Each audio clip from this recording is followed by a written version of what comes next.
Hello guys, my name is Pawan Bawdi from West Bengal Licensed University.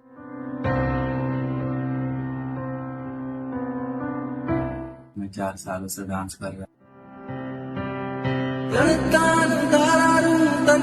घर के लिए थोड़ा बहुत काम भी कर लेना पड़ता है। टाइम निकाल कर अपना डांस क्लास भी जाना पड़ता है।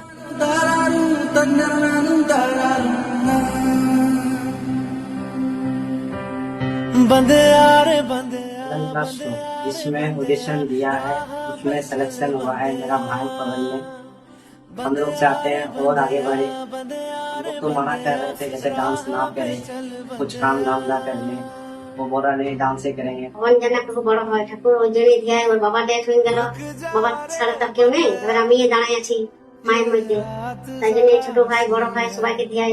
ওদেরকে বলি যে যা কিছু করো, যে ডান্স ক্লাসে যাতে বাইরে যাই তাহলে তো সবাই তো নাম বাজবে, ছেলে আমার বড় হয়ে যাবে। वो शो को विन करे।